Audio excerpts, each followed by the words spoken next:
Go on, admit it. Energy distribution. Those two words either send shivers down your spine or they make you feel really good and gooey in the morning. Because guess what? We're looking at our pines, in particular, my Mugo Pine. And the reason why that's so much fun? Well, I really didn't do anything with it last year. If you want to know why, keep watching. Might also tell you a little bit about some very overactive Scots Pine.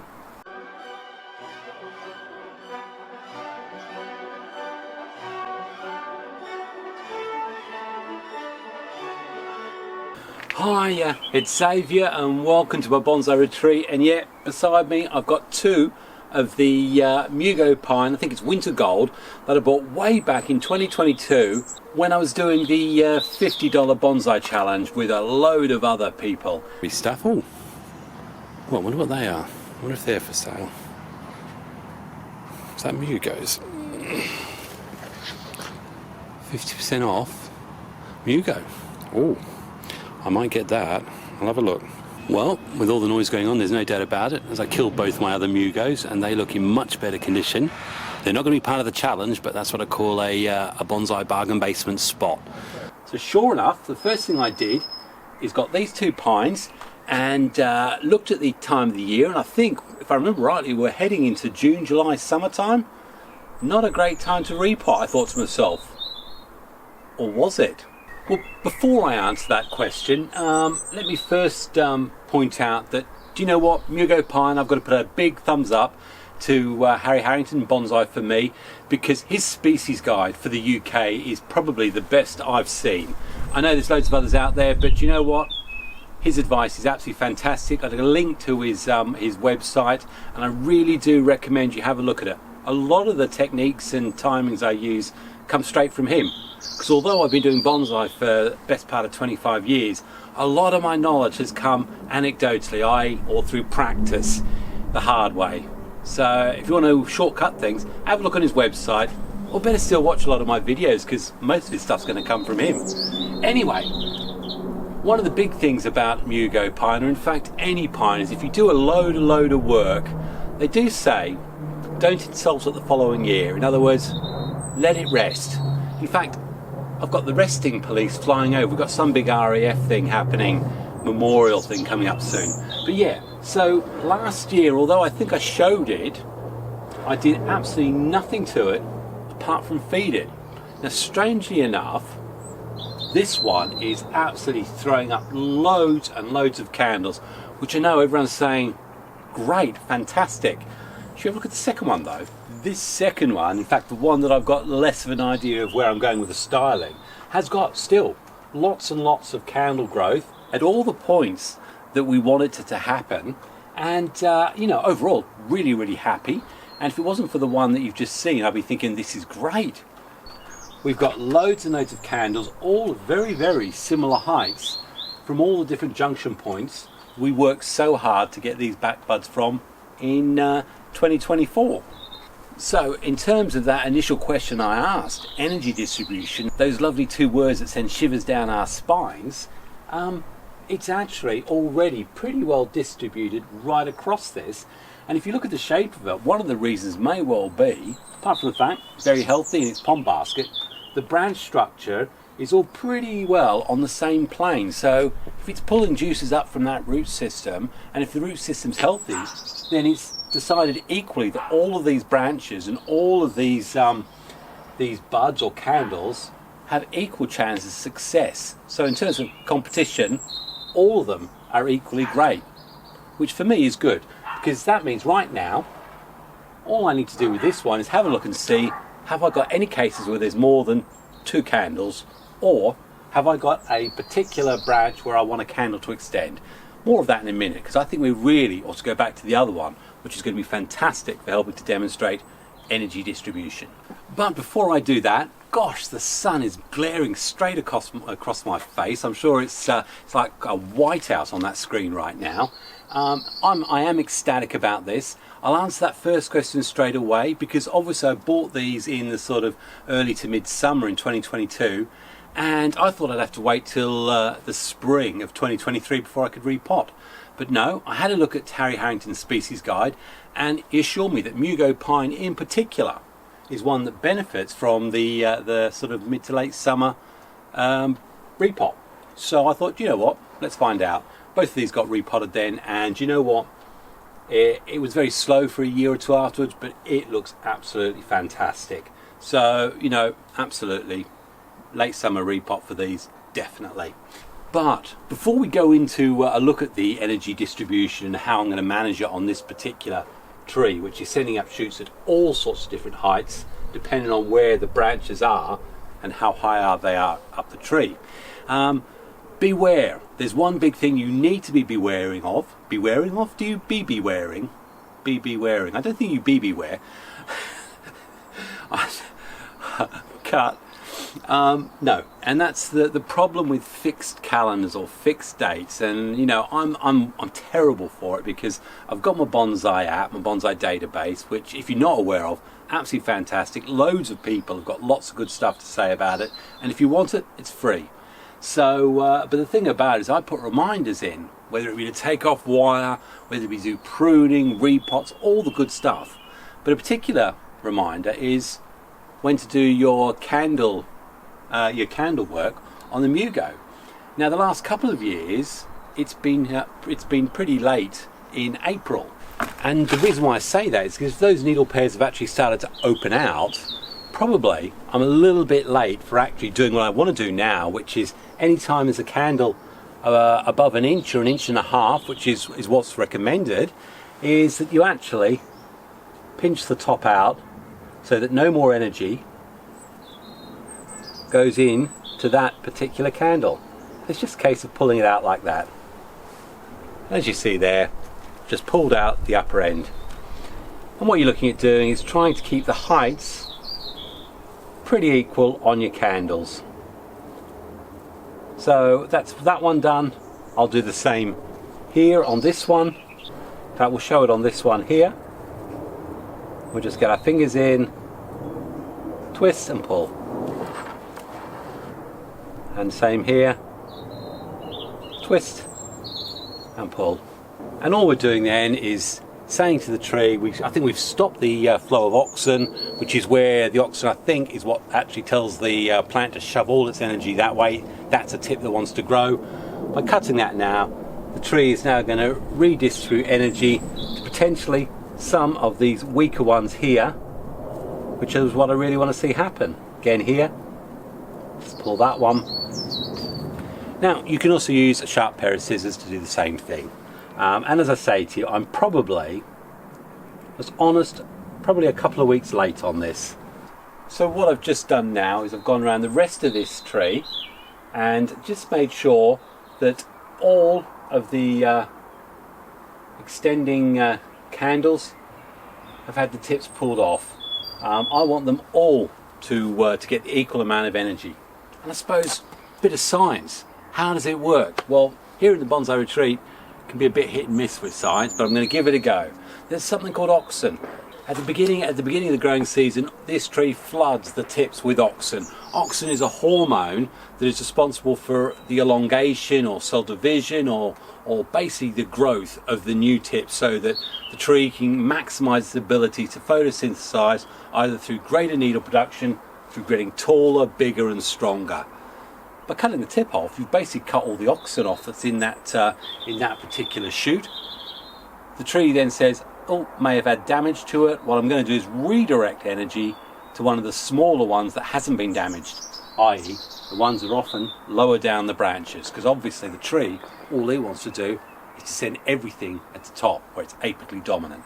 And that, I believe, is the reason why candle pruning or candle pinching works so well, to encourage smaller, underdeveloped candles to start pushing out the growth equally with the others. And the only other thing I'll be looking to do right now is where I've got any browning needles, I can certainly remove those, but I'm not that bothered about removing the needles at this stage. I'm going to wait a little bit longer. What I can do is where I've missed the opportunity to reduce multiple bud points, i.e. here, where I've actually got 3 coming from the same point, right now I can go in there with my shears and remove the one that I don't want. And if I look at the basically the angles on those, It's almost like they're almost like a tripod, equally about 30 degrees away from each other. I could take any one of them. I'm actually going to take the one that is facing upwards, go in close and cut it right at the base. So now we've got two, which will make the ideal two new branches. And I'll have a look elsewhere. I've got one from down the bottom. That's not going to cause any adverse swelling, so I'm not bothered about that. So I've got one here. Here we've got a number of smaller ones, then 1, 2, 3. I'm probably going to keep the two smaller ones. No, I'm going to take the middle one out and just keep those two side ones that are there. And really, with the sun beaming out again, that's all I've got to do right now. Many of you might be asking, are you going to start doing your styling, wiring, trying to give it more shape, decide potentially which branches and what you're going to do with them? Answer is no. I've found with these, again, based on the advice from Bonsai for me, is all the sort of styling I'll do for this, I'll do in late summer, early autumn. And as you see in previous videos, that's exactly what I've done with the Mugo Pine. So now all I need to do is feed it, have a look and see if there's any other areas of concern. But that's going to be pretty well it for now. When are we next going to see this Mugo? Well, I'd imagine I may well be revisiting it middle of June, because at that point I can then potentially decide to cut some of these new growing tips back, depending on the strength or where they are on the tree, back to a point where I want the new buds to set for 2026. And again, if you look at a previous video that I've done about this Mugo, you'll see just how well that works. And it's not just the two Mugos you saw there. I've also got to have a look around my Scots Pine, the single flush pines. And again, same principle. I'll wide this one out in the winter, creating these lovely little branch pads. And if you're looking closer, you can see you've got little tiny candles growing. And I want a lot more energy going to those tiny candles. And obviously I've got a few here that are just growing a bit taller, so I'm going to reduce that so that it's matching the heights of the other ones. A couple here. Most of these are pretty good, but as we go higher up, the candles are extended longer. There's obviously more Auxin hormone higher up the tree, which makes sense, which means it's going to spend more energy sending stuff up there when I want it lower down. So again, I will just pinch these candles out, and I pinch to about half height, so that's ceasing. And in this case we've actually got three from the same point. I'm going to take the middle one out and then pinch these remaining two, so the tree now thinks it's got to send energy lower down. And really, this time of year, that's all we're really doing. If the plant's healthy, we're just balancing up where we want the energy to go. The only proviso, as I've said earlier, is if you're looking to actually extend a branch out, then you want the candle to extend, because the candle will become your new branch. If the tree is not particularly healthy and is still definitely in development, then sometimes you really just want it to push on out. And if you're unsure, again with Scots Pine particularly, then last year I forgot to do the candle pinching. I waited till the middle of June, I think it was actually early July, and then went in with my pruning shears and actually cut the that year's growth back to 2, 3, 4 needle pairs to promote new budding for this year. So I'm just going to continue to work my way around the tree, particularly higher up. I want less energy going higher up, I want more energy down here. And I've actually got quite a good spread of buds. So yeah, not bad to say. This is still a tree in development. Got this one here as well. Got to do something with the dead wood down here. A lot of that work's going to happen later on in the year. Certainly any more styling will happen later on in the year. And I think this one definitely got styled in the winter time. And this has all got a set, so you know I haven't got any worries about anything digging in. But again, I've got lots of new candles growing on these lower branches. All I want to make sure I do is I get that energy distribution just evened up by pinching some of these bigger candles. And again, where you've got 2s or 3s, make sure you reduce to just 2 candles. Generally the rule of thumb is the tree will be sending more energy higher up the tree, which often is not where we want it. So they're the candles that you'll normally pluck or pinch first. Got in front of me here this Japanese white pine, which is a Nagishi, which is I think a dwarf variety of Japanese white pine. And this too, I look at all this candle growth, there's energy being sent equally all over this tree, but we've got some areas that's getting more than others. Now you might be saying, wow, that doesn't look like a bonsai at all. We've got all this big growth up here with long, I mean, you look at the needle of the candle growth on these, 6 inches, all the energy's going up there. Well, truthfully, I want all the energy going down here, because long term, my tree is going to be down here. You want to know more about this tree? Well, this is going to be my Japanese white pine nursery to bonsai series, which hasn't started yet. And in fact, if you want to see what happens with this, which is going to be a time lapse for probably the winter of 2026, then great time to subscribe, hit bell notifications, like, share, all that sort of stuff, because I guarantee this will be an interesting journey for white pine. And in terms of Japanese white pine, what I'll say to you is whether you're developing it and extending it because you want to put more thickening, or whether you're looking to wound heal, there are different occasions or opportunities when you're actually going to leave those candles and let them run. As I said, this is part of another series, so I won't tell you what I'm doing with this one, but again, I do look lower down and think I've got some unequal candles here, so I'm actually going to pinch out and make sure that the candles that are there are getting the same share of energy that I want. And if we look in here, I mean, all the real growth I want is actually back here. It's now directing all this energy right at the end to this great big long candle here, plus there's another 1, 2, 4 here. So I'm actually going to remove the center one. That leaves 2. I mean, wiring is going to change this all. What I'll do is I'll keep the 2 shorter ones and remove that one, and then with the tips of my fingers just tip and rotate. And that means that the tree's now going to say, oh, we better send some of this energy further back here. And again, I mean, even here I can see now we've got a junction that's got 1, 2, 3, 4. I'm actually, after having done all that work, actually going to remove centerpiece. I want to keep that one and that one, or remove those. That means the new branch growth is here. Hang on a minute, didn't I say I wasn't going to talk about this? Spoilers. Let's have a look at another Scots Pine, shall we? And even if you've got something horrible and disgusting like this Scots Pine here, where really I've got no idea what I'm going to do with it, well, actually I do have an idea.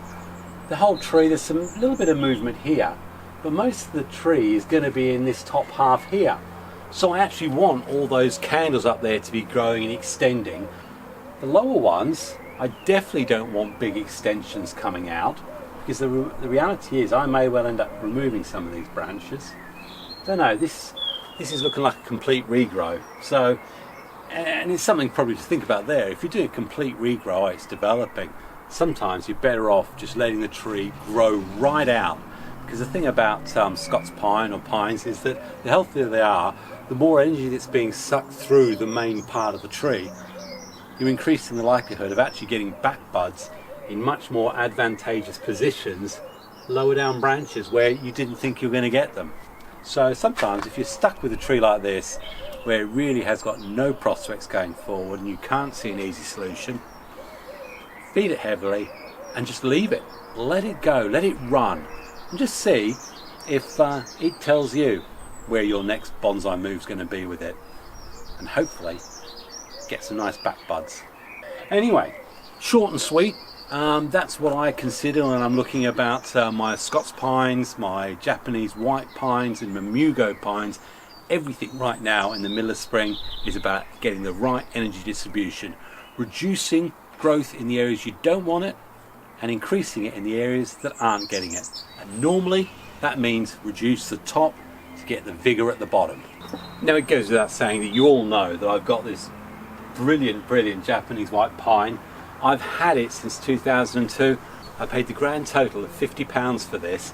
It's about half the size, and it's managed to survive my entire bonsai journey, and I love it.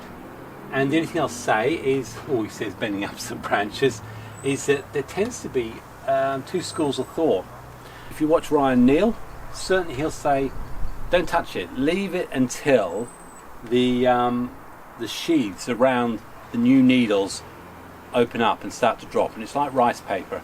And you'll know from previous videos that's what I do. So I'll wait, and it's normally sometime mid to late June when those sheaths drop, and then I'll go in and then I'll cut the candles back to what I want.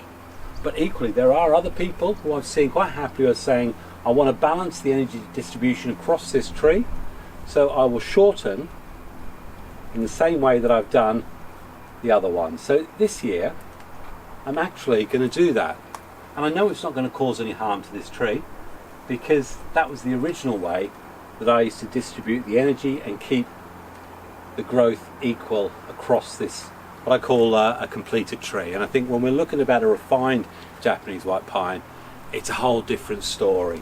And this year, let's do this and see how it responds.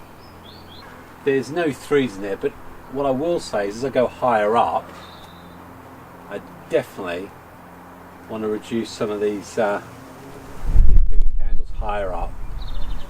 Because again, the tree wants to send energy, all the energy up right up here, and I actually want to keep a lot more energy down lower on the tree. And why is there differences of approach? And often it comes to the difference between whether it's developed or not developed. The argument is that if you hold it off until the sheaths have dropped, then it means the needle height has already been formed. Whereas if you do the pruning early, the needles in there are still forming, and the tree may respond by enlarging the needles. Does that make sense? Hopefully it does. So anyway, I'm going to continue to go around here and do that. Oh gosh, I've got one that's bent out of shape. Obviously knocked this at some point. Anyway, that's my quick rant about what I do with my my pines when those cans are elongating in middle spring, and my explanation of why. All about energy distribution. Key thing to take away: if you're uncertain, or if your tree is unhealthy, or you want to elongate a branch, then don't do it. You can always wait till a little bit later in the year, get your scissors in there and cut then. But if you want to see more about that, that's the video to see. Apart from that, enjoy your pines, happy bonsaiing, God bless. Cheers.